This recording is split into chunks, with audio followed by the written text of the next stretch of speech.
Centre government ਦੇ ਵਿੱਚ ਕਿਤੇ ਨਾ ਕਿਤੇ ਹਉਮੈ ਆ ਗਿਆ। ਉਹਨਾਂ ਨੂੰ ਐਂ ਲੱਗਦਾ ਕਿ ਅਸੀਂ 5 ਸਾਲ ਲਈ ਨਹੀਂ ਆਏ, ਅਸੀਂ ਰਾਜੇ ਪੱਕੇ ਬਣ ਗਏ। ਕਿਤੇ ਨਾ ਕਿਤੇ ਯਾਰ ਸਾਡੀਆਂ ਖੁਸ਼ੀਆਂ ਖੋਈਆਂ ਜਾ ਰਹੀਆਂ। ਮੈਨੂੰ ਤਾਂ ਐਂ ਲੱਗਦਾ ਇਹ ਕੰਮ ਤਾਂ ਅੰਗਰੇਜ਼ ਵੀ ਨਹੀਂ ਕਰਦੇ ਜਿਹੜੇ ਕਾਲੇ ਅੰਗਰੇਜ਼ ਕਰਨ ਲੱਗ ਪਏ ਆ।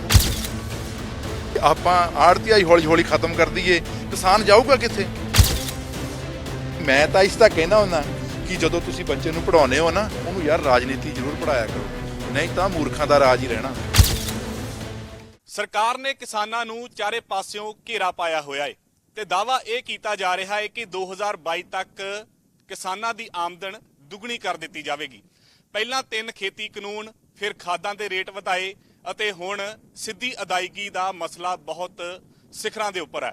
ਆੜਤੀਏ ਕਹਿੰਦੇ ਆ ਕਿ ਅਸੀਂ ਹੜਤਾਲ ਦੇ ਉੱਪਰ ਜਾਵਾਂਗੇ, ਪਰ ਕੱਲ ਨੂੰ ਕਿਸਾਨਾਂ ਨੇ ਮੰਡੀਆਂ ਦੇ ਵਿੱਚ ਫਸਲ ਲੈ ਆਉਣੀ ਆ। ਹੁਣ ਦੁਚਿੱਤੀ ਦੇ ਵਿੱਚ ਆ ਕਿਸਾਨ, ਆੜਤੀਏ ਅਤੇ ਜਿਨ੍ਹਾਂ ਨੇ ਫਸਲ ਖਰੀਦਣੀ ਹੈ ਕਿ ਫਸਲ ਕਿਸ ਤਰੀਕੇ ਨਾਲ ਮੰਡੀ 'ਚ ਲੈ ਕੇ ਆਉਣੀ ਹੈ, ਫਸਲ ਖਰੀਦਣੀ ਕਿੰਨੇ ਹੈ ਅਤੇ ਸਾਡੇ ਪੈਸੇ ਕਿਸ ਤਰੀਕੇ ਨਾਲ ਆਉਣੇ ਆ। ਇੱਕ ਦਿਨ ਰਹਿ ਗਿਆ ਏ, ਪਰ ਸਰਕਾਰ ਆਪਣੀ ਗੱਲਾਂ ਦੇ ਉੱਤੇ ਬਜੇਦਾ ਕਿ ਅਸੀਂ ਸਿੱਧੀ ਅਦਾਇਗੀ ਕਰਾਂਗੇ, ਭਾਵੇਂ ਤੁਸੀਂ ਜਮ੍ਹਾਂਬੰਦੀ 6 ਮਹੀਨੇ ਬਾਅਦ ਕਰ ਲਓ। ਅਸੀਂ ਇਸ ਵੇਲੇ ਜਲੰਧਰ ਦੀ ਇੱਕ ਮੰਡੀ ਦੇ ਵਿੱਚ ਖੜੇ ਹਾਂ। ਕੀ ਹਾਲਾਤ ਨੇ, ਕੀ ਸੋਚਦਾ ਹੈ ਕਿਸਾਨ ਅਤੇ ਮੰਡੀਆਂ ਦੇ ਚੇਅਰਮੈਨਾਂ ਦੇ ਵੱਲੋਂ ਕਿਸ ਤਰੀਕੇ ਨਾਲ ਅਦਾਇਗੀ ਜਾਂ ਫਿਰ ਜਿਹੜੀ ਕਣਕ ਹੈ, ਜਿਹੜੀ ਫਸਲ ਹੈ, ਉਹ ਕਿਸ ਤਰੀਕੇ ਨਾਲ ਮੰਡੀਆਂ ਦੇ ਵਿੱਚ ਲਿਆਂਦੀ ਜਾਵੇਗੀ ਅਤੇ ਕਿਸਾਨਾਂ ਨੂੰ ਕਿਸ ਤਰੀਕੇ ਨਾਲ ਉਹਨਾਂ ਦੀ ਅਦਾਇਗੀ ਹੋਵੇਗੀ। ਮੇਰੇ ਨਾਲ ਮਾਰਕੀਟ ਕਮੇਟੀ ਦੇ ਚੇਅਰਮੈਨ ਹਰਭੁਪਿੰਦਰਜੀਤ ਸਿੰਘ ਸਮਰਾ ਹੈਗੇ ਨੇ। ਸਮਰਾ ਸਾਹਿਬ ਨਾਲ ਗੱਲਬਾਤ ਕਰਾਂਗੇ ਕਿਉਂਕਿ ਵੱਡੀ ਗੱਲ ਇਹ ਹੈ ਕਿ ਇੱਕ ਦਿਨ ਰਹਿ ਗਿਆ ਹੈ ਫਸਲ ਮੰਡੀ ਦੇ ਵਿੱਚ ਆਉਣ ਨੂੰ ਅਤੇ ਕਿਸ ਤਰੀਕੇ ਨਾਲ ਕਿਸਾਨ ਆਪਣੀ ਫਸਲ ਮੰਡੀ ਦੇ ਵਿੱਚ ਲਿਆਵੇਗਾ ਅਤੇ ਪੈਸੇ ਉਸ ਨੂੰ ਕਿਸ ਤਰੀਕੇ ਨਾਲ ਮਿਲਣਗੇ, ਕਿਉਂਕਿ ਆੜਤੀਆਂ ਨੇ ਵੀ ਕਹਿ ਦਿੱਤਾ ਕਿ ਅਸੀਂ ਕੱਲ ਤੋਂ ਹੜਤਾਲ ਤੇ ਜਾ ਰਹੇ ਹਾਂ। ਸਮਰਾ ਸਾਹਿਬ, ਸਭ ਤੋਂ ਪਹਿਲਾਂ ਤਾਂ ਸਵਾਗਤ। ਤਾਂ ਬੜੀ ਮੰਦਭਾਗੀ ਗੱਲ ਆ ਕਿ ਇੱਕ ਦਿਨ ਰਹਿ ਗਿਆ ਆ ਤੇ ਸਰਕਾਰ ਆਪਣੀਆਂ ਗੱਲਾਂ ਦੇ ਉੱਤੇ ਬਜੇਦਾ ਉਹ ਕਹਿੰਦੀ ਕਿ ਅਸੀਂ ਸਿੱਧੀ ਅਦਾਇਗੀ ਕਰਾਂਗੇ। ਕਿਸਾਨ ਕੀ ਸੋਚ ਰਿਹਾ, ਕਿਉਂਕਿ ਤੁਸੀਂ ਵੀ ਕਿਸਾਨ ਹੋ, ਤਾਂ ਸੋਚ ਕੀ ਰਹੇ ਹੋ ਕਿ ਮਨ ਦੇ ਵਿੱਚ ਕਿ ਪੁੱਤਾਂ ਵਾਂਗੂ ਪਾਲੀ ਫਸਲ ਆ, ਉਹ ਹੁਣ ਕੱਲ ਕਿਵੇਂ ਵੇਚਣੀ? ਦੇਖੋ, ਕਿਸਾਨ ਦੁਨੀਆ ਦੇ ਵਿੱਚ ਜੇ ਨਾ ਹੋਵੇ ਤੇ ਭੋਜਨ ਪੈਦਾ ਨਹੀਂ ਹੋ ਸਕਦਾ। ਨਾ ਤਾਂ ਇਹ ਫੈਕਟਰੀ 'ਚ ਤਿਆਰ ਹੋ ਸਕਦੀ ਹੈ ਤੇ ਨਾ ਤਾਂ ਕੋਈ ਇਹੋ ਜਿਹਾ ਜਾਦੂ ਹੈ ਜਿਹੜਾ ਛੂਹ ਮੰਤਰ ਕਿਹਾ ਤੇ ਕਣਕ ਪੈਦਾ ਹੋ ਜਾਣੀ। ਜਿਹੜਾ ਮਿਹਨਤ ਕਰਦਾ ਕਮ ਸੇ ਕਮ ਯਾਰ ਉਹਦੇ ਆਪਾਂ ਵਿਚਾਰ ਤਾਂ ਸੁਣ ਲਈਏ, ਉਹਦੀ ਸੋਚ ਤਾਂ ਸੁਣ ਲਈਏ। ਕਦੇ ਇਹ ਕਿਸੇ ਨੇ ਮੇਰਾ ਖਿਆਲ ਸੋਚਿਆ ਨਹੀਂ ਹੋਣਾ ਵੀ ਜਿਹੜਾ ਬੰਦਾ ਮਿਹਨਤ ਕਰਦਾ 6 ਮਹੀਨੇ ਧੱਕੇ ਖਾਂਦਾ, ਸੱਪਾਂ ਦੀਆਂ ਸਿਰੀਆਂ ਮਿੱਧ ਕੇ ਕਹਿੰਦੇ ਜਾ ਕੇ ਫਿਰ ਫਸਲ ਪੈਦਾ ਹੁੰਦੀ, ਤੇ ਆਪਾਂ ਉਹਨੂੰ ਸੁਣਦੇ ਹੀ ਨਹੀਂ। ਸੈਂਟਰ ਗਵਰਨਮੈਂਟ ਦੇ ਵਿੱਚ ਕਿਤੇ ਨਾ ਕਿਤੇ ਹਉਮੈ ਆ ਗਿਆ। ਉਹਨਾਂ ਨੂੰ ਐਂ ਲੱਗਦਾ ਕਿ ਅਸੀਂ 5 ਸਾਲ ਲਈ ਨਹੀਂ ਆਏ, ਅਸੀਂ ਰਾਜੇ ਪੱਕੇ ਬਣ ਗਏ। ਉਹ ਜਿਹੜਾ ਵਹਿਮ ਹੈ ਮੰਨਦਾ, ਉਹਦੇ ਕਰਕੇ ਸਭ ਕੁਝ ਹੋ ਰਿਹਾ। ਮੈਨੂੰ ਲੱਗਦਾ ਇਦਾਂ ਨਹੀਂ ਕਰਨੀ ਚਾਹੀਦੀ। ਕਿਸਾਨ ਇਹੋ ਜਿਹਾ ਬੰਦਾ ਜਿਹੜਾ ਵਿਚਾਰਾ ਜਿਵੇਂ ਇੱਕ ਸਾਧੂ ਮਾਲਾ ਫੇਰਦਾ ਨਾ, ਇਸ ਤਰ੍ਹਾਂ ਇਹ ਆਪਣਾ ਕਹੀ ਲੈ ਕੇ, ਆਪਣਾ ਜਾਂ ਸਮਾਨ ਲੈ ਕੇ ਉਹ ਇੱਕ ਕਿਸਮ ਦੀ ਭਗਤੀ ਕਰ ਰਿਹਾ ਹੁੰਦਾ। ਉਸ ਭਗਤੀ ਦੇ ਵਿੱਚੋਂ ਅੰਨ ਨਿਕਲਦਾ, ਉਹ ਜਿਹੜਾ ਆਨਿਆ ਪੇਟਾਂ ਜਾਂਦਾ, ਫਿਰ ਸਾਰਾ ਸਿਸਟਮ ਚੱਲਦਾ। ਤੇ ਮੈਨੂੰ ਲੱਗਦਾ ਉਹਨੂੰ ਸੁਣਨਾ ਚਾਹੀਦਾ। ਤੇ ਕਿਤੇ ਨਾ ਕਿਤੇ ਜੇ ਕਿਸਾਨ ਦੀ ਕਹਿੰਦੇ ਹਾਂ ਵੀ ਲੱਗ ਜਾਂਦੀ, ਸਾਧੂ ਦੀ ਹਾਂ ਤਾਂ ਬੜੀ ਮਾੜੀ ਹੁੰਦੀ ਹੈ। ਸੋ ਇਸ ਕਰਕੇ ਮੈਨੂੰ ਲੱਗਦਾ ਕਿਤੇ ਨਾ ਕਿਤੇ ਆਪਾਂ ਉਹਦਾ ਖਿਆਲ ਰੱਖੀਏ ਜ਼ਰੂਰ। ਅੱਛਾ, ਕੱਲ ਨੂੰ ਹੁਣ ਕਿਸਾਨ ਆਉਣਗੇ ਮੰਡੀਆਂ 'ਚ, ਸੋਚਦਾ ਹੁੰਦਾ ਕਿਉਂਕਿ ਕਿਸਾਨ ਨੂੰ ਜਿਵੇਂ ਤੁਸੀਂ ਦੱਸ ਰਹੇ ਸੀਗੇ ਕਿ ਮੇਰੀ ਬੇਟੀ ਵੀ ਕਹਿੰਦੀ ਕਿ ਪਾਪਾ ਆਪਾਂ ਕੱਲ ਨੂੰ ਜਾਣਾ ਆੜਤੀਏ ਕੋਲੋਂ ਪੈਸੇ ਲੈ ਕੇ ਆਉਣੇ ਆ, ਤਾਂ ਉਸੇ ਤਰੀਕੇ ਨਾਲ ਹਰ ਕਿਸਾਨ ਜਾਣਦਾ ਕਿ ਅਸੀਂ ਫਸਲ ਦੇ ਕੇ ਕੱਲ ਨੂੰ ਪੈਸੇ ਲੈ ਆਉਣੇ ਆ, ਜਿਹੜੀਆਂ ਲੋੜਵੰਦ ਚੀਜ਼ਾਂ ਨੇ ਉਹ ਘਰ ਦੀਆਂ ਲੈ ਕੇ। ਹੁਣ ਕੱਲ ਪੈਸੇ ਕਿੱਥੋਂ ਲੈਣੇ ਆ? ਦੇਖੋ, ਇਹੀ ਤਾਂ ਇੱਕ ਵੱਡੀ ਪ੍ਰੋਬਲਮ ਹੈ ਨਾ। ਇੱਕ ਦਿਨ ਰਹਿ ਗਿਆ ਵਿਚਾਲੇ, ਇੱਕ ਦਿਨ ਵੀ ਮੈਂ ਕਹਾਂ ਘੰਟੇ ਰਹਿ ਗਏ ਕੁਛ, ਤੇ ਹਾਲੇ ਤੱਕ ਕਿਸੇ ਨੇ ਕੋਈ ਗੱਲ ਨਹੀਂ ਕੀਤੀ। ਤੇ ਉਹ ਦੇਖੋ, ਮੈਂ ਤਾਂ ਅੱਜ ਵੀ ਸਵੇਰ ਦੀ ਗੱਲ ਹੀ ਦੱਸਦਾ ਕਿ ਮੈਂ ਘਰੋਂ ਤੁਰਿਆ ਤੇ ਬੇਟੀ ਨੇ 2-4 ਚੀਜ਼ਾਂ ਲੈਣੀਆਂ ਸੀ ਤੇ ਉਹਨੇ ਮੈਨੂੰ ਇਹੀ ਸ਼ਬਦ ਕਿਹਾ ਕਿ ਸਾਡੇ ਕਿਸਾਨਾਂ ਦੇ ਪਰਿਵਾਰ 'ਚ ਇਹ ਗੱਲ ਆ, ਕਹਿੰਦੀ ਪਾਪਾ ਹੁਣ ਕਣਕ ਪੱਕ ਜਾਣੀ ਤੇ ਆਪਾਂ ਆੜਤੀ ਤੋਂ ਪੈਸੇ ਲੈ ਲਾਂਗੇ। ਤੇ ਮੈਂ ਆਪਣੀ ਬੇਟੀ ਨੂੰ ਹੀ ਨਹੀਂ ਦੱਸ ਪਾਇਆ ਕਿ ਪੈਸੇ ਤਾਂ ਐਤਕੀ ਖਰੇ ਖਾਤਿਆਂ 'ਚ ਆਉਣੇ ਕਿ ਨਹੀਂ ਆਉਣੇ ਜਾਂ ਕੀ ਸਿਸਟਮ ਹੋਣਾ। ਕਿਤੇ ਨਾ ਕਿਤੇ ਇਹ ਜਿਹੜਾ ਆਜ਼ਾਦੀ ਨੂੰ ਖੋਹਣ ਦਾ ਇੱਕ ਤਰੀਕਾ ਲੱਭਿਆ ਜਾ ਰਿਹਾ। ਮਨਾਂ ਦਾ ਵਿੱਚ ਬੜਾ ਸੋਗ ਹੈ। ਮੰਨ ਲਓ ਇੱਕ ਤੁਸੀਂ ਬੱਚੇ ਨੂੰ ਸ਼ੌਕ ਕਰ ਦੋਗੇ ਕਿ ਪੈਸੇ ਤਾਂ ਨਹੀਂ ਹੁਣ ਮਿਲਦੇ। ਅੱਗੇ ਕੀ ਹੁੰਦਾ ਸੀ, ਜੇ ਕਿਤੇ 5000 ਰੁਪਏ ਦਾ ਮੰਨ ਲਓ ਤੁਹਾਡੇ ਆੜਤੀ ਵੱਲ ਖੜਾ ਤਾਂ ਉਹ ਕਹਿੰਦਾ ਯਾਰ ਨਾਲ 2000 ਹੋਰ ਲਾ ਦੀ, ਮੇਰਾ ਬੁੱਤਾ ਲੱਗ ਜਾਏ। ਤੇ ਹੁਣ ਆੜਤੀਆਂ ਨੇ ਵੀ ਡਰਨਾ ਇਸ ਗੱਲੋਂ, ਉਹਨੇ ਕਹਿਣਾ ਪੈਸੇ ਤਾਂ ਮੇਰੇ ਕਿੱਥੋਂ ਵਾਪਸ ਆਉਣੇ ਆ। ਆੜਤੀਆ ਤੇ ਜਿਹੜਾ ਕਿਸਾਨ ਹੈ ਨਾ, ਉਹ ਇੱਕ ਰਿਸ਼ਤੇਦਾਰ ਹੈ, ਇੱਕ ਦੂਜੇ ਦੇ ਮਿੱਤਰ ਹੈ ਦੁੱਖ ਸੁੱਖ ਦੇ। ਕਿਉਂਕਿ ਉਹ ਮਿੱਤਰ ਨਹੀਂ ਹੁੰਦਾ ਜਿਹੜਾ ਇਕੱਲਾ ਫੋਟੋ ਖਿਚਾ ਕੇ ਚਲੇ ਜਾਂਦਾ। ਮਿੱਤਰ ਉਹ ਆ ਜਿਹੜਾ ਦੁੱਖ ਵੇਲੇ ਕੰਮ ਆਉਂਦਾ। ਉਹ ਕਿਤੇ ਨਾ ਕਿਤੇ 5-7 ਹਜ਼ਾਰ ਰੁਪਈਆ ਜੇ ਉਹਦਾ ਵਾਧਾ ਕਰ ਦੇਣਾ, ਆੜਤੀ ਨਾਲ ਕੋਈ ਨਹੀਂ ਗਾਂਹ ਕਰ ਲਾਂਗੇ, ਉਹ ਵੀ ਗੱਲ ਖਤਮ ਹੋ ਜਾਣੀ। ਇਹ ਬਹੁਤ ਵੱਡੀ ਸਮੱਸਿਆ ਆਉਣ ਵਾਲੀ ਹੈ। ਕਹਿ ਰਹੇ ਆ ਕਿ ਆੜਤੀ ਵੀ ਹੜਤਾਲ ਤੇ ਚਲੇ ਜਾਣੇ ਆ, ਫਸਲ ਲੈਣੀ ਕਿੰਨੇ ਆਏ? ਦੇਖੋ, ਇਹ ਜੀ ਸਥਿਤੀ ਬਣਦੀ ਹੈ ਤੇ ਕਿਸਾਨ ਫਿਰ ਸੜਕਾਂ ਤੇ ਆਉਣਗੇ। ਹੋਣਗੇ, ਬਿਲਕੁਲ ਹੋਣਗੇ, ਕਿਉਂਕਿ ਅਸੀਂ ਤਾਂ ਮੀਡੀਏਟਰ ਹੈ ਆੜਤੀਏ ਦੇ, ਸਰਕਾਰ ਦੇ ਤੇ ਕਿਸਾਨਾਂ ਦੇ, ਮਾਰਕੀਟ ਕਮੇਟੀਆਂ, ਤੇ ਸਾਨੂੰ ਉਦੋਂ ਵੱਧ ਦੁੱਖ ਲੱਗ ਰਿਹਾ ਕਿਉਂਕਿ ਅਸੀਂ ਇਸ ਸਾਰੇ ਪਰਿਵਾਰ ਨੂੰ ਸਾਂਭ ਕੇ ਰੱਖਦੇ ਆਂ। ਤੇ ਜਦੋਂ ਮੇਰੇ ਪਰਿਵਾਰ ਤੇ ਵਿਪਤਾ ਆਵੇਗੀ ਮੈਂ ਤਾਂ ਚੀਕਣਾ, ਤੇ ਮੈਂ ਤਾਂ ਹੁਣ ਵੀ ਰੌਲੀ ਪਾਉਣਾ ਕਿ ਸੈਂਟਰ ਗਵਰਨਮੈਂਟ ਨੂੰ ਹਾਲੇ ਹੀ ਬਦਲ ਜਾਣਾ ਚਾਹੀਦਾ। ਉਹਨੂੰ ਇਹ ਚਾਹੀਦਾ ਕਿ ਜੋ ਆੜਤੀਆਂ ਵਾਲਾ ਸਿਸਟਮ ਹੈ ਬੜਾ ਸਟਰੋਂਗ ਹੈ, ਔਰ ਉਹਦੇ ਵਿੱਚ ਸਾਡੀ ਫਾਈਨੈਂਸ਼ਲੀ ਜਿਹੜੀ ਹਾਲਤ ਹੈ ਉਹ ਮਾੜਾ ਮੋਟਾ ਬੁੱਤਾ ਲੱਗੀ ਜਾ ਰਿਹਾ। ਕਿਉਂਕਿ ਜੇ ਤੁਸੀਂ ਆਰਥਿਕ ਤੌਰ ਤੇ ਲਾਉਨੇ ਹੋ ਨਾ, ਤੇ ਅੱਜ ਤੱਕ ਫਸਲਾਂ ਦੇ ਪੂਰੇ ਫਿਰ ਮੁੱਲ ਦਿਓ, ਮੁੱਲ ਤਾਂ ਅੱਜ ਤੱਕ ਮਿਲੇ ਨਹੀਂ। 1970 ਦੇ ਗੇੜ ਆਪਾਂ ਚੱਲੀਏ, 150 ਗੁਣਾ ਜਿਹੜਾ ਆ ਉਹ ਸਰਕਾਰੀ ਮੁਲਾਜ਼ਮ ਦੇ ਮੁਕਾਬਲੇ ਉਹਦਾ ਮਾਣ ਭੱਤੇ ਜਾਂ ਦੂਏ ਤੀਏ ਵਧੀਆ, ਤਨਖਾਹਾਂ ਵਧੀਆਂ, ਤੇ ਕਿਸਾਨ ਦਾ ਵਧਿਆ ਸਾਰਾ 27-28%। ਆਪਾਂ ਰੇਟਾਂ ਨਾਲ ਕੰਪੈਰੀਜ਼ਨ ਕਰ ਲਈ, ਉਹ ਤਾਂ ਪਹਿਲਾਂ ਹੀ ਡੁੱਬਣ ਡਿਆ, ਉਲਟਾ ਤੁਸੀਂ ਉਹਨੂੰ ਫਿਰ ਡੋਬਣ ਲਈ ਤਿਆਰ ਬੈਠੇ ਹੋ। ਇਸ ਕਰਕੇ ਮੈਂ ਤਾਂ ਤੁਹਾਡੇ ਜਰੀਏ ਕਹਾਂ, ਕਿਉਂਕਿ ਜਿਹੜੇ ਚੰਗੇ ਪੱਤਰਕਾਰ ਹੋਣ, ਚੰਗੇ ਚੈਨਲ ਹੋਣ, ਉਹ ਲੋਕਾਂ ਦਾ ਦੁੱਖ ਸੁਣਦੇ ਆ।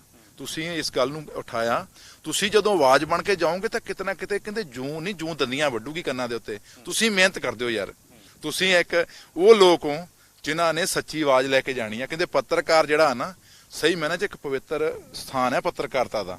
ਜੇ ਕੈਮਰਾਮੈਨ ਚੰਗੇ ਸ਼ਾਟ ਲੈ ਲਿਆ ਨਾ, ਉਹ ਲੋਕਾਂ ਦੀ ਆਵਾਜ਼ ਪਹੁੰਚਾ ਦਿੰਦਾ।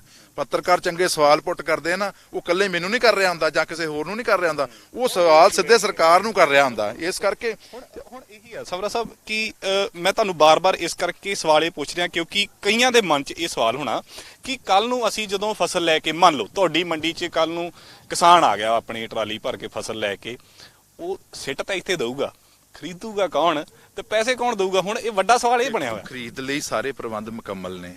ਆੜਤੀਆ ਕਹਿੰਦਾ ਵੀ ਮੈਂ ਖਰੀਦ ਕੇ ਤਾਂ ਏਜੰਸੀ ਨੂੰ ਦੇ ਦਾਂਗੇ, ਏਜੰਸੀਆਂ ਤਿਆਰ ਨੇ। ਸਮੱਸਿਆ ਪੈਸਿਆਂ ਦੀ ਆ ਰਹੀ ਹੈ ਨਾ। ਹੁਣ ਮੇਰੀ ਚੀਜ਼ ਵੇਚੀ ਕਿਸ ਕੰਮ ਆਊਗੀ ਜੇ ਮੈਨੂੰ ਪੈਸੇ ਨਾ ਮਿਲੇ ਜਾਂ ਟਾਈਮ ਤੇ ਨਾ ਮਿਲੇ? ਇਹ ਵੀ ਇੱਕ ਗੱਲ ਆ। ਮੈਂ ਕਹਿੰਦਾ ਕਿ 100% ਚਲੋ ਪੇਮੈਂਟ ਕਹਿੰਦੇ ਦੇ ਦੇਣੀ ਆ, ਜੇ ਟਾਈਮ ਤੇ ਨਾ ਮਿਲੇ। ਹੁਣ ਤਾਂ ਅਸੀਂ ਤਾਂ ਆੜਤੀਆਂ ਨੂੰ ਢੇਰੀ ਤੇ, ਜਦੋਂ ਜ਼ਿਮੀਦਾਰ ਹੈ ਨਾ, ਮੈਂ ਖੁਦ ਐਂ ਕਰਦਾ, ਢੇਰੀ ਜਦੋਂ ਆਉਂਦੀ ਹੈ ਨਾ ਸਾਡੀ ਫਸਲ ਦੀ ਢੇਰੀ ਆਉਂਦੀ ਤੇ ਸਾਰੇ ਅਸੀਂ ਉਸ ਵੇਲੇ ਆੜਤੀ ਨੂੰ ਕਹਿ ਦਈਦਾ ਨਾਲ ਹੀ, ਆੜਤੀਆ ਸਾਹਿਬ ਸ਼ਾਮ ਨੂੰ 5-7 ਹਜ਼ਾਰ ਤਿਆਰ ਰੱਖੀ, ਮੈਂ ਘਰੇ ਲੈ ਕੇ ਆਣਾ, ਬੱਚੇ ਖੁਸ਼ ਹੋਣਗੇ। ਕਿਤੇ ਨਾ ਕਿਤੇ ਯਾਰ ਸਾਡੀਆਂ ਖੁਸ਼ੀਆਂ ਖੋਈਆਂ ਜਾ ਰਹੀਆਂ। ਮੈਨੂੰ ਤਾਂ ਐਂ ਲੱਗਦਾ ਇਹ ਕੰਮ ਤਾਂ ਅੰਗਰੇਜ਼ ਵੀ ਨਹੀਂ ਕਰਦੇ ਜਿਹੜੇ ਕਾਲੇ ਅੰਗਰੇਜ਼ ਕਰਨ ਲੱਗ ਪਏ ਆ। ਹੁਣ ਤਾਂ ਐ ਨਹੀਂ ਲੱਗਦਾ ਕਿ ਮੈਂ ਬੈਠਾ ਇੱਕ ਦਿਨ ਸੋਚਦਾ ਸੀਗਾ ਕਿ ਬੀਜੇਪੀ ਵਰਸਸ ਪੰਜਾਬ ਹੋ ਗਈ, ਕਿ ਪੰਜਾਬ ਨੂੰ ਖੁੱਡੇ ਲੈਣ ਲਾਉਣ ਦੀ ਕੋਸ਼ਿਸ਼, ਕਿਉਂਕਿ ਇਹ ਜਿਹੜੇ ਖੇਤੀ ਕਾਨੂੰਨ ਸੀਗੇ ਜੇ ਸਮਝਿਆ ਜਾਵੇ ਤਾਂ ਉਹ ਇਹੀ ਕੁਝ ਸੀਗਾ, ਤੇ ਜੇ ਉਹ ਸਿੱਧਾ ਕੰਨ ਨਹੀਂ ਨੇ ਤਾਂ ਪੁੱਟਾ ਕੰਨ ਫੜਾਉਂਦੇ। ਹੁਣ ਦੇਖੋ ਅਸਲ ਵਿੱਚ ਮੈਂ ਕਿਸੇ ਪਾਰਟੀ ਨੂੰ ਕਦੇ ਮਾੜਾ ਨਹੀਂ ਕਹਿੰਦਾ ਹੁੰਦਾ, ਡਿਪੈਂਡ ਕਰਦਾ ਉਸ ਪਾਰਟੀ ਤੇ ਕਬਜ਼ਾ ਕਿਹਨਾਂ ਲੋਕਾਂ ਦਾ, ਕਿਹੜੀ ਸੋਚ ਦਾ ਕਬਜ਼ਾ ਹੈ। ਕਦੇ ਪੰਜਾਬ ਮਾੜਾ ਹੋਇਆ ਜਾਂ ਹਿੰਦੁਸਤਾਨ ਇੰਡੀਆ ਮਾੜਾ ਹੋਇਆ, ਕਿਹੜਾ ਉਹ ਬੰਦਾ ਕਿਹੋ ਜਿਹਾ ਬਹਿ ਗਿਆ। ਹੁਣ ਜੇ ਇਹ ਮਾਈਕ ਅੱਜ ਤੁਹਾਡੇ ਹੱਥ 'ਚ ਹੈ, ਚੰਗੀ ਸੋਚ ਦੇ ਸਵਾਲ ਕਰ ਰਹੇ ਹੋ, ਜੇ ਕਿਸੇ ਗਲਤ ਬੰਦੇ ਨੂੰ ਇਹ ਮਾਈਕ ਦੇ ਦਾਂਗੇ ਉਲਟਾ ਚੱਲੂ। ਇਹ ਸੋਚ ਤੇ ਆ, ਕਿਉਂਕਿ ਚੰਗੇ ਸੋਚ ਵਾਲੇ ਬੰਦਿਆਂ ਨੂੰ ਮੂਹਰੇ ਆਉਣਾ ਚਾਹੀਦਾ। ਨਹੀਂ ਤਾਂ ਪੰਜਾਬ ਇਹੋ ਜਿਹੀ ਸਟੇਟ ਆ, ਇਹਨਾਂ ਨੇ ਥੱਕਣਾ ਟੁੱਟਣਾ ਤਾਂ ਹੈ ਹੀ ਨਹੀਂ। ਇਹਨਾਂ ਦਾ ਤਾਂ ਇੱਕ ਸੁਭਾਅ ਬਣ ਚੁੱਕਾ ਬਈ ਅਸੀਂ ਤਾਂ ਲੜਨਾ।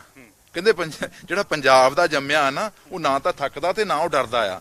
ਇਸ ਕਰਕੇ ਕਿਤੇ ਨਾ ਕਿਤੇ ਮੈਨੂੰ ਲੱਗਦਾ ਕਿ ਗਵਰਨਮੈਂਟ ਨੂੰ ਰਾਤੋਂ ਰਾਤ ਹੀ ਫੈਸਲਾ ਚੇਂਜ ਕਰ ਲੈਣਾ ਚਾਹੀਦਾ। ਇਹਨਾਂ ਅੜੀ ਕਿਉਂ? ਕੱਲ ਵੀ 4 ਮੰਤਰੀ ਗਏ ਆ ਤਾਂ ਉਹਨਾਂ ਨੇ ਵੀ ਗੱਲਬਾਤ ਕੀਤੀ, ਕਹਿੰਦੇ ਕਿ ਮੰਨ ਲਓ, ਉਹ ਕਹਿੰਦੇ ਨਹੀਂ ਅਸੀਂ ਸਮਾਂ ਜਮਾਬੰਦੀ ਦਾ ਵਧਾ ਦਿੰਦੇ ਆ, ਜੇ ਤੁਸੀਂ ਕਹੋ ਕਿ ਅਦਾਇਗੀ ਨਾ ਕੀਤੀ ਜਾਵੇ ਸਿੱਧੀ, ਇਹ ਗੱਲ ਝੂਠੀ ਹੈ। ਅਸਲ ਵਿੱਚ ਜਿੰਨਾ ਚਿਰ ਆੜਤੀਏ ਵਿਚਾਲੇ ਬੈਠੇ ਨੇ ਨਾ ਕਿਸਾਨਾਂ ਦੇ ਕੋਲ, ਉਹਨਾਂ ਚਿਰ ਕਿਸਾਨ ਟੁੱਟੂਗਾ ਨਹੀਂ।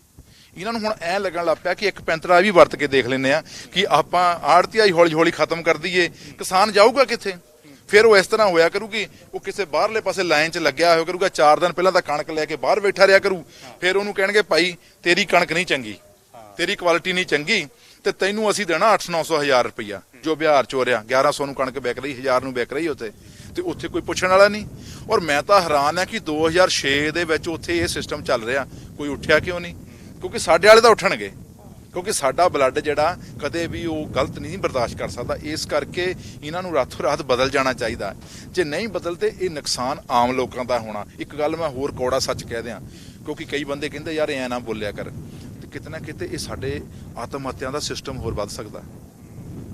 ਖਰਚ ਨਹੀਂ ਭਾਜੀ ਪੂਰੇ ਹੋਣੇ, ਬੱਚਿਆਂ ਦੀਆਂ ਫੀਸਾਂ ਨਹੀਂ ਨਿਕਲ ਰਹੀਆਂ, ਮਾਂ ਪਿਓ ਦੀ ਦਵਾਈ ਨਹੀਂ ਨਿਕਲ ਰਹੀ। ਜਿਹੜੀ ਸਿੱਧੀ ਅਦਾਇਗੀ ਹੈ ਉਹਦੇ ਵਿੱਚ ਤਾਂ 100 ਕੁੰਡੀਆਂ ਹੋ ਜਾਣਗੀਆਂ ਕਿ ਤੁਹਾਡੀ ਫਸਲ ਨਹੀਂ ਚੰਗੀ ਆਈ, ਤੁਹਾਡੀ ਫਸਲ ਜਿਹੜੀ ਆ ਉਹ ਇੰਨੀ ਰੇਟ ਨਹੀਂਗਾ, ਕੋਈ ਜਿਵੇਂ GST ਦੇ ਪੈਸਾ ਰੁਕਿਆ, ਜੇ ਐਰਕੀ ਫਸਲ ਦੇ ਵੀ ਪੈਸੇ ਰੁਕ ਸਕਦੇ, ਸਾਲ ਪਿਛਾਂਹ ਪੈ ਸਕਦਾ, ਤਾਂ ਉਹ ਤਾਂ ਬਹੁਤ ਜ਼ਿਆਦਾ ਮੰਦਾ ਹਾਲ ਹੋ ਜਾਊਗਾ। ਉਹਨਾਂ ਦਾ ਤਾਂ ਸਿਸਟਮ ਇਹ ਹੈ ਨਾ, ਉਹ ਕਹਿੰਦੇ ਸਟੇਟ ਨੂੰ ਖਤਮ ਕਰਨ ਦਾ ਤਰੀਕਾ ਲੱਭ ਲਿਆ। ਉਹ ਕਹਿੰਦੇ ਹੌਲੀ ਹੌਲੀ ਆ ਜਿਹੜਾ APMC ਦਾ ਸਿਸਟਮ ਖਤਮ ਕਰ ਦਿਓ ਮੰਡੀਆਂ ਵਾਲਾ, ਉਦੋਂ ਬਾਅਦ RDF ਖਤਮ ਹੋ ਜਾਣਾ। ਜਦੋਂ RDF ਖਤਮ ਨਹੀਂ ਹੋਣਾ, ਇੱਕ ਨੈਸ਼ਨਲ ਹਾਈਵੇ ਬਣਿਆ ਹੋਇਆ ਕਰੂ, ਮੇਨ ਰੋਡਾਂ ਬਾਕੀ ਟੁੱਟੀਆਂ ਹੋਣਗੀਆਂ, ਕਵਾੜ ਦੀ ਤਰ੍ਹਾਂ ਜ਼ਿੰਦਗੀ ਜਿਓਗੇ। ਕਿਉਂਕਿ ਇਹਦੇ ਨਾਲ ਤਾਂ ਬਹੁਤ ਚੀਜ਼ਾਂ ਜੁੜੀਆਂ ਨੇ ਨਾ, ਸੜਕਾਂ, ਪਿੰਡਾਂ ਦਾ ਵਿਕਾਸ ਜੁੜਿਆ ਹੋਇਆ। ਦੇਖੋ ਤੁਸੀਂ ਇੱਕ ਕੁਆਂਟਲ ਮਗਰ ਲਗਭਗ 118 ਰੁਪਏ ਕੁਝ ਪੈਸੇ ਫੀਸ ਆਉਂਦੀ ਆ।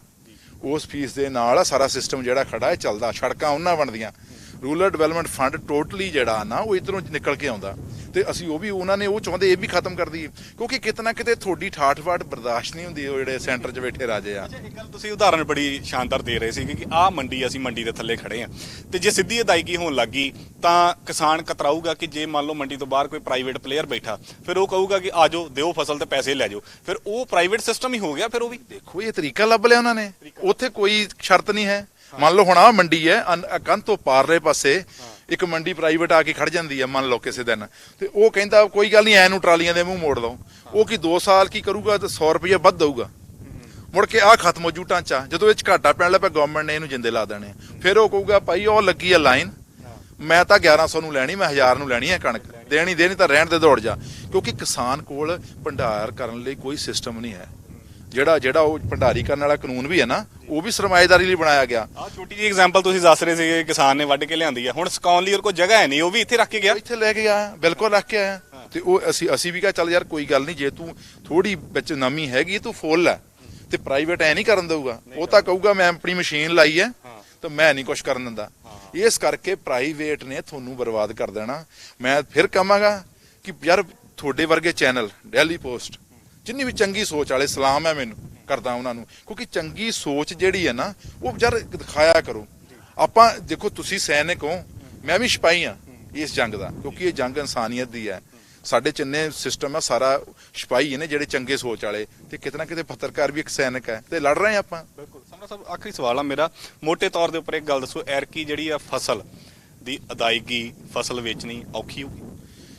ਦੇਖੋ ਅਦਾਇਗੀ ਵਾਲੀ ਸਮੱਸਿਆ ਹੈ, ਬਾਕੀ ਪ੍ਰਬੰਧ ਅਸੀਂ ਮੁਕੰਮਲ ਕੀਤੇ ਹੋਏ ਆ। ਮੰਡੀ ਵੱਲੋਂ ਤਾਂ ਠੀਕ ਆ, ਅਸੀਂ ਮੰਡੀ ਵੱਲੋਂ ਤਾਂ ਦੇਖ ਲਏ ਕਿ ਬਿਲਕੁਲ ਠੀਕ ਆ, ਪਰ ਮਸਲਾ ਤਾਂ ਇਹ ਹੈ ਨਾ ਕਿ ਜਿਹੜੀ ਟੈਕਨੀਕਲ ਚੀਜ਼ ਆ ਉਹ ਬਹੁਤ ਖਰਾਬ ਹੋ ਰਹੀ। ਦੇਖੋ ਟੈਕਨੀਕਲੀ ਮੈਨੂੰ ਲੱਗਦਾ ਪੰਜਾਬ ਸਰਕਾਰ ਨੂੰ ਹੋਰ ਪ੍ਰੈਸ਼ਰ ਬਣਾਉਣਾ ਚਾਹੀਦਾ ਸੈਂਟਰ ਗਵਰਨਮੈਂਟ ਤੇ, ਕਿਉਂਕਿ ਸਰਕਾਰਾਂ ਜਿਹੜੀਆਂ ਸੈਂਟਰ ਗਵਰਨਮੈਂਟ ਹੈ ਉਹ ਕਿਤੇ ਕੱਲੀ ਰਾਜਾ ਨਹੀਂ ਹੈ।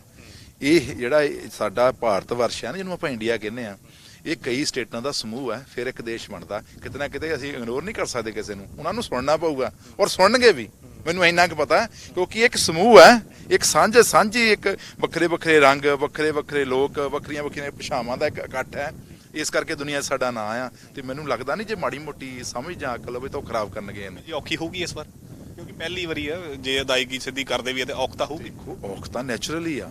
ਔਖ ਤਾਂ ਮੈਂ ਤੁਹਾਨੂੰ ਪਹਿਲਾਂ ਦੱਸ ਦਿੱਤਾ ਕਿ ਬੱਚਿਆਂ ਦੀਆਂ ਸੱਧਰਾਂ ਖੋਲਣੀਆਂ ਇਹਨਾਂ ਨੇ, ਉਮੀਦਾਂ ਖੋਲਣੀਆਂ ਇਹਨਾਂ ਲੋਕਾਂ ਨੇ। ਇਸ ਕਰਕੇ ਮੈਂ ਤਾਂ ਇਸ ਤਾਂ ਕਹਿਣਾ ਹੁੰਦਾ ਕਿ ਜਦੋਂ ਤੁਸੀਂ ਬੱਚੇ ਨੂੰ ਪੜਾਉਨੇ ਹੋ ਨਾ, ਉਹਨੂੰ ਯਾਰ ਰਾਜਨੀਤੀ ਜ਼ਰੂਰ ਪੜਾਇਆ ਕਰੋ, ਨਹੀਂ ਤਾਂ ਮੂਰਖਾਂ ਦਾ ਰਾਜ ਹੀ ਰਹਿਣਾ, ਮੂਰਖ ਹੀ ਆਉਣਗੇ। ਜੇ ਚੰਗੇ ਲੋਕ ਲੈ ਕੇ ਆਉਣੇ ਆ ਨਾ, ਆਪਣੇ ਬੱਚਿਆਂ ਨੂੰ ਰਾਜਨੀਤੀ ਦੀ ਸਿੱਖਿਆ ਦਿਆ ਕਰੋ। ਮੈਂ ਵੀ ਤੁਹਾਨੂੰ ਵੀ ਕਹਿਣਾ ਇਹ ਗੱਲ, ਕਿਉਂਕਿ ਹੁਣ ਸਮਾਂ ਬਦਲ ਚੁੱਕਾ। 6ਵੇਂ ਪਾਤਸ਼ਾਹ ਨੇ ਸਾਨੂੰ ਤੋਹਫੇ ਵਿੱਚ ਰਾਜਨੀਤੀ ਦਿੱਤੀ ਸੀ। ਉਹਨਾਂ ਨੂੰ ਪਤਾ ਸੀ ਕਿ ਆਉਣ ਵਾਲਾ ਸਮਾਂ ਕਈ ਗਲਤ ਹੋ ਸਕਦਾ। ਉਹਨਾਂ ਨੇ ਕਿਹਾ ਸੀ ਕਿ ਰਾਜਨੀਤੀ ਪਵਿੱਤਰ ਹੈ, ਤੇ ਸਾਨੂੰ ਕੀ ਸਿਖਾਇਆ ਜਾਂਦਾ ਕਿ ਰਾਜਨੀਤੀ ਸਭ ਤੋਂ ਗੰਦੀ ਹੈ। ਯਾਰ ਜੇ ਗੰਦੀ ਹੈ ਤੇ ਤੁਸੀਂ ਹਜ਼ਾਰਾਂ ਕਰੋੜ ਦੇ ਮਾਲਕ ਕਿੱਥੋਂ ਬਣੀ ਜਾਂਦੇ ਹੋ? ਤੁਸੀਂ ਚਾਹੁੰਦੇ ਹੋ ਕਿ ਦੂਜਾ ਬੰਦਾ ਆਵੇ ਹੀ ਨਾ। ਇਸ ਕਰਕੇ ਇਹ ਸਭ ਕੁਝ ਹੋ ਰਿਹਾ। ਮੈਨੂੰ ਲੱਗਦਾ ਕਿ ਸਾਨੂੰ ਬਦਲਣਾ ਪਊ, ਬਿਲਕੁਲ ਬਦਲਣਾ ਪਊ। ਧੰਨਵਾਦ ਸਮਰਾ ਸਾਹਿਬ ਸਮਾਂ ਦੇਣ ਦੇ ਲਈ। ਸੋ ਵੱਡੀ ਗੱਲ ਹੈ ਕਿ ਕੱਲ ਨੂੰ ਫਸਲ ਮੰਡੀਆਂ ਦੇ ਵਿੱਚ ਆ ਜਾਣੀ ਹੈ, ਅਦਾਇਗੀ ਕਿੱਦਾਂ ਹੋਣੀ ਹੈ, ਫਸਲ ਕਿੱਥੇ ਵੇਚਣੀ ਹੈ, ਇਹ ਇੱਕ ਵੱਡੇ ਸਵਾਲ ਆ। ਕਿਉਂਕਿ ਕਿਸਾਨ ਜਿਹੜਾ ਆਮ ਕਿਸਾਨ ਆ ਉਹ ਦੁਚਿੱਤੀ ਦੇ ਵਿੱਚ ਆ ਕਿ ਜਿਹੜੀ ਪੁੱਤਾਂ ਵਾਂਗੂ ਪਾਲੀ ਫਸਲ ਆ ਉਹ ਮੈਂ ਕਿਸ ਤਰੀਕੇ ਨਾਲ ਵੇਚਣੀ ਆ। ਕਿਉਂਕਿ ਚਾਹ ਹੁੰਦੇ ਆ, ਫਸਲ ਜਦੋਂ ਮੰਡੀ ਦੇ ਵਿੱਚ ਆਉਂਦੀ ਆ ਤਾਂ ਪਰਿਵਾਰ ਦੇ ਚਾਹ ਹੁੰਦੇ ਆ, ਬੱਚਿਆਂ ਦੇ ਚਾਹ ਹੁੰਦੇ ਆ ਕਿ ਅੱਜ ਪਾਪਾ ਸਾਡਾ ਪੈਸੇ ਲੈ ਕੇ ਆਊਗਾ ਤੇ ਚੀਜ਼ਾਂ ਲਵਾਂਗੇ। ਪਰ ਹੁਣ ਸਰਕਾਰ ਕਿਸ ਤਰੀਕੇ ਨਾਲ ਪੈਸੇ ਦੇਵੇਗੀ, ਆਉਣਗੇ ਜਾਂ ਨਹੀਂ ਆਉਣਗੇ, ਇਹ ਇੱਕ ਵੱਡਾ ਸਵਾਲ ਹੈ। ਕਿਉਂਕਿ ਕੱਲ ਨੂੰ ਸਰਕਾਰੀ ਖਰੀਦ ਫਸਲ ਦੀ ਹੋਣੀ ਹੈ। ਕੈਮਰਾਮੈਨ ਮਨੀਸ਼ ਦੇ ਨਾਲ ਮਨਦੀਪ ਸਿੰਘ, ਡੇਲੀ ਪੋਸਟ ਪੰਜਾਬੀ, ਜਲੰਧਰ।